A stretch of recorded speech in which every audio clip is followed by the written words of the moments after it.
자, 우리가 누군가의 신앙을 판단해 본 적 있으시죠? 아유, 네. 있으시죠? 있으세요? 회장님, 있으시다고? 우리가 살면서 그렇게 됩니다. 안 하면 좋겠지만 이게 하게 되는 경우가 있어요. 그렇죠? 누가 아유, 저 사람은 신앙이 좀 더 좋으면 좋겠다. 이렇구나, 저렇구나 하는 판단을 우리가 조심스러운 일이지만 종종 하게 될 때가 있습니다. 그리고 실제로 대화를 나눠보면 얼추 또 느껴져요. 그렇죠? 느껴집니다. 제 친구가 한 명 있는데 그 친구가 중고등부 시절에 같이 신앙생활을 했는데 그때는 그냥 교회 놀러 오는 친구였어요. 전혀, 이것도 제가 판단하는 거지만 신앙이 있다고 볼 수는 없고 그냥 와서 이렇게 조금 말썽 좀 피우고 놀러 다니고 이렇게 사람들이 다들 이렇게 곁눈질로 보는 아유 쟤 좀 안 왔으면 좋겠다 그런 친구가 한 명 있었어요. 이런 친구가 있었는데 어느 이제 한 몇 년 지나고 보고 저는 이제 신학을 하게 되었고 어느 날 만났는데 얘가 제가 신학을 한다는 걸 알더니 너무 반가워하는 거예요. 내 친구 중에 그런 목사님이 생기는 거야? 아, 얘 왜 이러지? 근데 얘가 알고 보니까 뭐 계기가 있었어요. 어려움이 있어서 신앙생활을 잘하게 됐습니다. 큰 사고가 있었고 죽을 뻔했거든요. 승용차를 끌고 가다가 그때 얘가 이제 음주운전을 해가지고 트럭 밑으로 깔린 거예요. 근데 멀쩡하게 살아서 이제 그 어머니가 또 교회 다니시는데 그래서 뭐 계기로 열심히 신앙생활을 하고 신학을 한다는 거 아니까 이렇게 전화를 많이 해요. 이건 뭐냐? 마태복음에 그건 뭐냐? 나도 몰라. 전화 좀 그만해. 그런 친구가 있었는데 그러다가 또 이제 몇 년 지나고 만났는데 우리가 말을 섞어보면 알잖아. 그죠? 말을 섞어보면 알잖아요. 교회 안 다니는 것 같아요. 그래서 더 하다 보니까 교회를 뭐 어쩌다가 한번 나간대요. 어쩌다가 한번 나가다가 안 나가다가. 그러니까 이 친구가 신앙생활 원래 제가 아는 친구지만 대화를 해보니까 이제 떨어져 있지만 다른 도시에 살죠. 그 친구 분당에 있는데 뭐 조금 해보면 금방 티가 납니다. 특히 신앙은 금방 티가 납니다. 지금 굉장히 열심히 하는 때구나. 조금 주춤하는구나. 안 다니는구나 라는 것을 우리가 대화만 해보면 한 방에 알 수 있습니다. 왜 이러는 걸까요? 왜 이렇게 우리 신앙이 이렇게 항상 이렇게 대단하지만은 할 수 없죠. 이렇게 내려갔다 올라갔다 하기 마련입니다. 하지만 그런 건 이해가 되는데 어쩔 때는 막 내가 최고인 것처럼 믿다가 어쩔 때는 안 나가다가 어떻게 이렇게 극단적으로 이렇게 왔다 갔다 할까요? 왜 그러는 걸까요?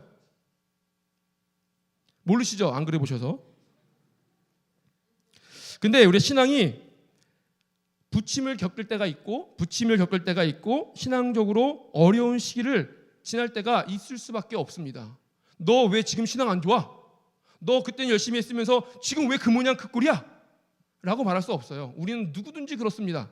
앞에서는 안 그런 것 같지만 그렇기 때문에 신앙이 조금 힘들 때 어려울 때 그때 나를 자책하는 것이 아니라 문제는 그때를 어떻게 보내느냐 이것이 가장 중요한 거죠.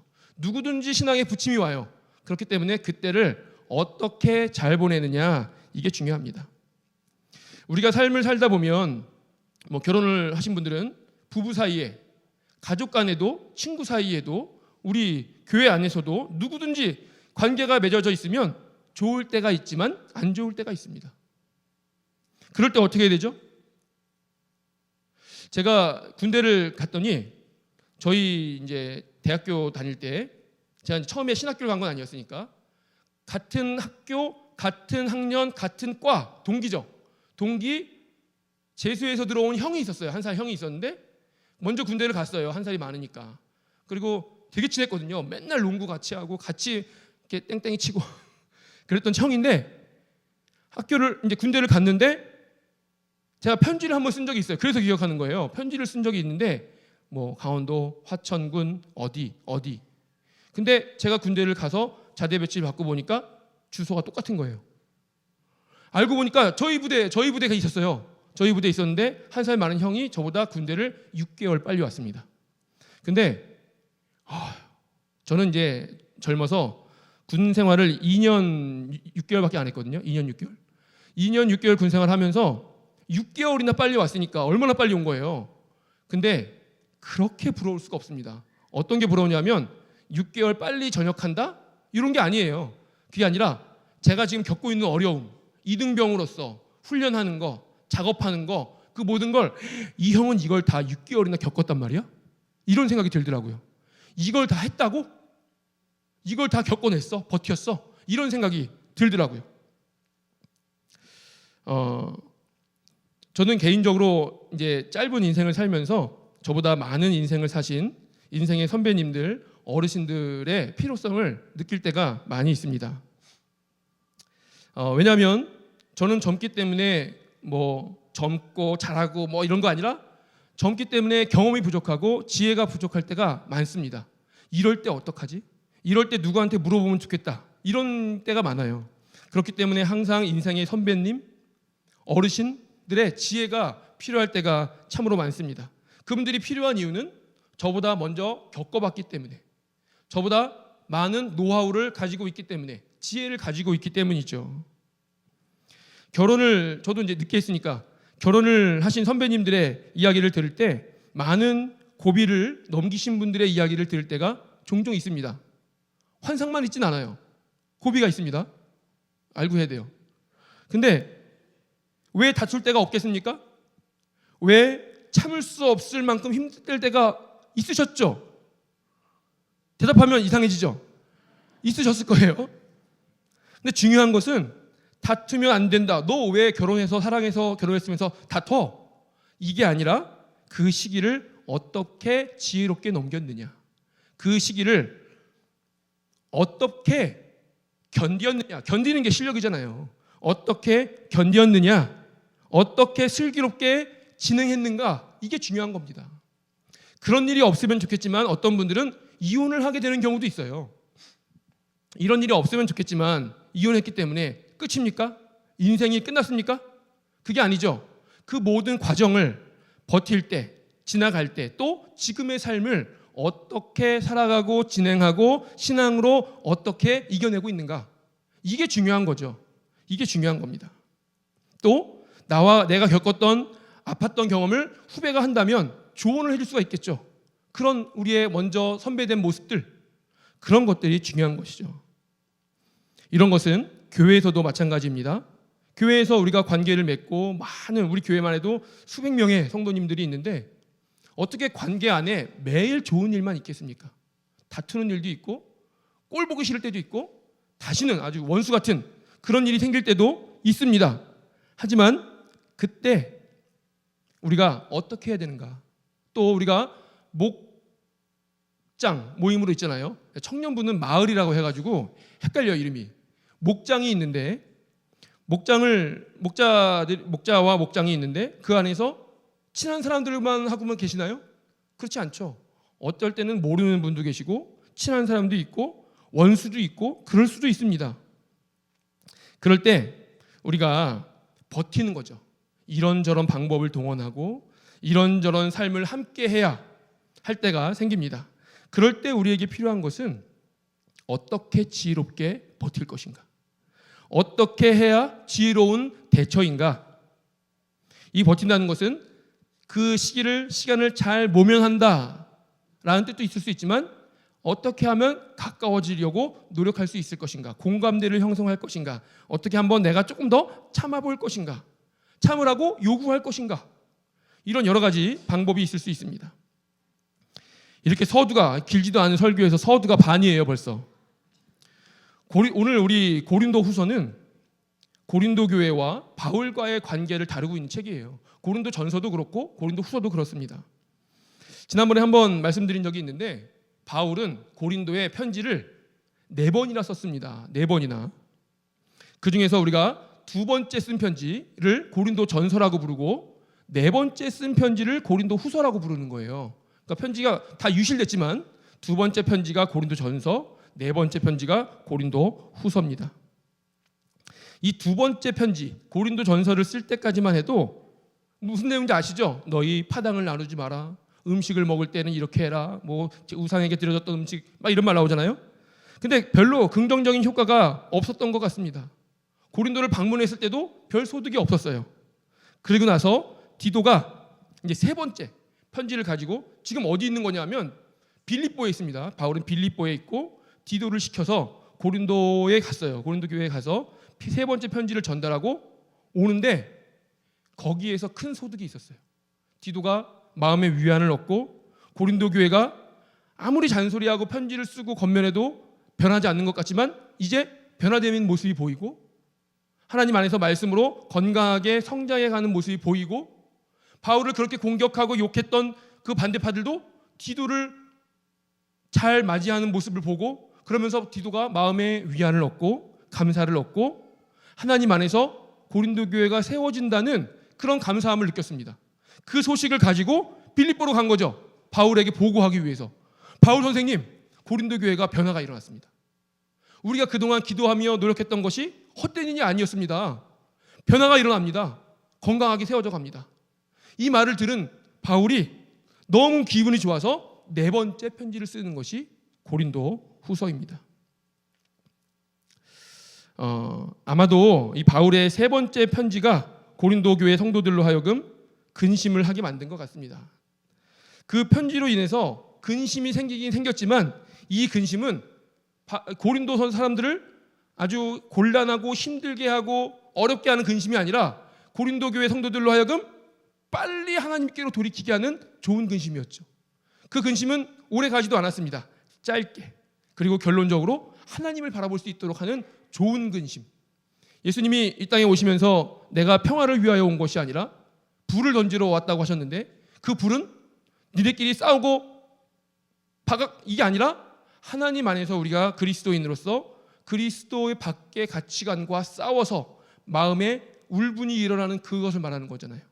고린도 교회에 이런 울분이 일어났습니다. 이런 좋은 유익한 근심이 일어나게 되었던 것이죠. 오늘 10절에 보니까 이렇게 말씀합니다. 하나님의 뜻대로 하는 근심은 후회할 것이 없다. 또 이렇게 말씀합니다. 세상 근심은 사망을 이루는 것이다. 11절에 보니까 조금 길지만 제가 읽을 테니까 들어보세요.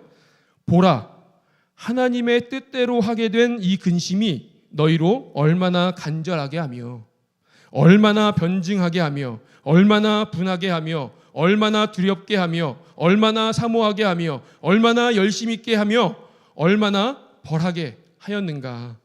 너희가 그 일에 대하여 일체 너희 자신의 깨끗함을 나타내었느니라. 왜죠? 좋은 근심으로 인해서. 심지어 현재 바울은 예루살렘이 큰 기근으로 굶어 죽는 사람이 부지기수였습니다. 그래서 헌금을 모금하고 있는 중인데 이 헌금에 대한 온갖 소문이 난무하고 음해와 안 좋은 소문들이 음해들이 많이 있었는데 그때 고린도 교회가 회복됨으로써 고린도 교회가 주축이 되어 헌금을 모으는 좋은 계기가 되었습니다. 제가 한 가지 일화를 말씀드리고 말씀을 마치려고 합니다. 지난번에도 말씀드린 것 같은데 제가 90mm 무반동총이라는 군대에서 그게 주특기였어요. 개인 화기가 아닙니다. 개인 화기는 이런 총 그리고 공용 화기라는 게 있어요. 공용 화기. 혼자 하는 게 아니라 여럿이서 한 해를 같이 하는 겁니다. 공용 화기를 하려면 이만한 폭탄, 이만한 것을 뒤에다가 넣어야 돼요. 혼자 하는 게 아니라 사수는 격발할 준비를 하고 있고 부사수는 옆에서 막 준비하고 있고 옆에서 포를 집어넣고 몇 명이 옆에서 경계를 해야 돼요. 이렇게 한 4명, 5명이 한 조를 이루어서 쏘는 거예요. 공용화기죠. 저는 90mm였기 때문에 이게 직사화기입니다. 400m 쏘는 거예요. 아무 상관없는데 81mm 박격포라는 게 있어요. 그거는 어떻게 쏘는 거냐면 여기서부터 저기까지 팍 쏘는 게 아니라 산을 넘겨서 쏘는 거예요. 곡사화기입니다. 그러면 맞출 확률이 높을까요? 낮을까요? 낮죠. 이런 공용화기 훈련을 할 때는 산에서 하죠. 산을 가서 벌목을 해야 됩니다. 왜냐하면 불이 나거든요. 여기서 저기 쏘는 거면 관역이 요만한데 산을 넘겨서 맞춰야 되니까 관역이 20m예요. 관역이 20m. 그 20m 안에 들어가면 되는 거예요. 근데 20m니까 벌목은 몇 미터를 해야 될까요? 모르게 저 잊어버렸어요. 근데 20m인가 30m인가 그런데 그 벌목을 더 크게 해야죠. 그거 하기 위해서 수없이 왔다 갔다 하는데 나중에는 왔다 갔다를 많이 하니까 어디에 뭐가 있고 몇 미터 가면 뭐가 있고 다 알아요. 근데 처음 갈 때는 걸어서 2시간을 가야 되는데 도대체 이게 언제까지 가는 걸까? 어디까지 가는 걸까? 지금 얼마나 온 걸까? 모르니까 시간도 굉장히 안 가고 멀게 느껴지고 굉장히 힘들더라고요. 근데 2번, 3번, 4번, 5번 가니까 이제 알죠. 가다가 지금 한 3분의 1쯤 왔네. 보면 알죠. 이거 총 2시간만 가면 되는 건데 이쯤 왔으니까 얼마 남았네? 아니까 안 멀어요. 아니까 안 힘들고. 근데 모르니까 힘들고 모르니까 어렵더라고요. 자, 무슨 말씀 드리는 거냐면 우리 안에 어려움이 있을 때, 근심이 있을 때 우리가 더 힘들게 느껴지는 이유는 이 근심이 과연 해결될 것인가? 이 근심이 과연 잘 좋은 방향으로 나아갈 것인가라는 확신이 없기 때문입니다. 확신만 있다면요. 확신만 있다면 버티면 되잖아요. 근데 이게 과연 잘 해결될 것인가, 옳은 길로 나아갈 것인가 그 확신이 없습니다. 그런데 우리가 이 힘들고 어려운 근심이 좋은 근심이 되는, 이겨낼 수 있는 근심이 되는 방법이 하나 있는데 그것은 하나님이 우리와 함께 하신다는 확신 때문입니다. 하나님이 나와 함께 하신다는 확신만 있으면 어렵고 힘들고 끝이 없는 것 같고 당최 이겨낼 수 없는 것 같지만 우리 알고 있잖아요. 하지만 하나님이 나와 함께 하신다는 걸 다시 한번 인지하면 하나님이 끝내주신다. 하나님이 해결해 주신다. 그것 때문에 우리에게 모든 근심이 좋은 근심이 될 수 있는 겁니다. 우리 안에 관계에 어려움이 있다면 어떻게 해결해야 될까요? 오해가 있다면 어떻게 해결해야 됩니까? 우리의 근심이 힘들고 어렵고 나쁜 근심이 아니라 좋은 근심이 되게 하려면 어떻게 해야 됩니까? 하나님 앞으로 나아가는 방법밖에 없습니다. 정답이 너무 진부하지만 하나님 앞에 나아가는 것밖에 방법이 없어요. 그렇기 때문에 하나님이 나와 함께 하신다. 하나님은 반드시 하실 수 있다. 이 믿음만 있으면 우리가 어렵지만 마음속 저 깊은 곳에 그러나 하나님이 하시겠지. 그러나 하나님은 하실 수 있겠지. 하나님이 나와 함께 하시겠지.